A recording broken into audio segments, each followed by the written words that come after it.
সম্মানিত দর্শক, আমন্ত্রণ বাংলা টেলিকাস্টে আপনাদের সাথে আছি আমি জাহিদ খান।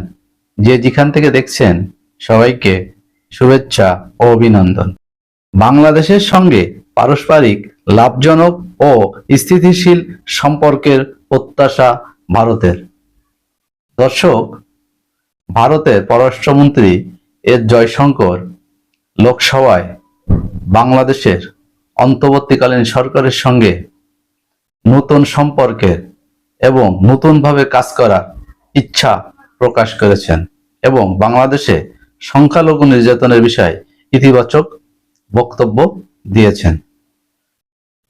খবরে বলা হয়েছে, কংগ্রেস সদস্য মনীষ তেওয়ারির প্রশ্নের জবাবে দেশটির পররাষ্ট্রমন্ত্রী এস জয়শঙ্কর বলেন, বাংলাদেশের সঙ্গে পারস্পরিক লাভজনক ও স্থিতিশীল সম্পর্কের প্রত্যাশা করে ভারত।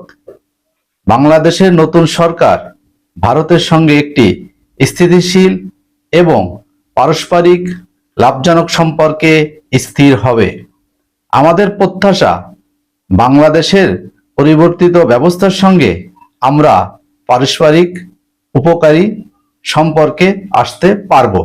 বাংলাদেশের সঙ্গে ভারতের বিভিন্ন উন্নয়নমূলক কর্মকাণ্ডের অংশীদারিত্ব রয়েছে। পাকিস্তান ও চীন ছাড়া আমাদের প্রতিবেশী প্রায় প্রতিটি দেশেই আমরা গুরুত্বপূর্ণ উন্নয়ন প্রকল্প বাস্তবায়ন করেছি।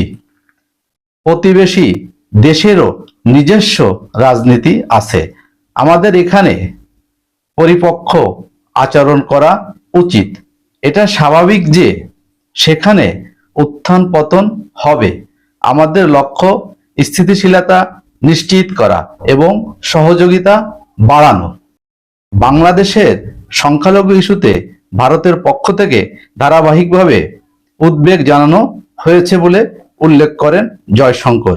তিনি জানান, সাম্প্রতিক কূটনীতিক তৎপরতা, বিশেষ করে ভারতের পররাষ্ট্র সচিবের ঢাকা সফরের সময়ও বিষয়টি তুলে ধরা হয়েছে। আমাদের প্রত্যাশা যে নিজেদের স্বার্থেই বাংলাদেশ সংখ্যালঘুদের নিরাপত্তায় যথাযথ ব্যবস্থা গ্রহণ করবে। দর্শক, ভালো থাকেন। দেখা হবে নিশ্চয়ই নতুন কোনো খবরে। ধন্যবাদ।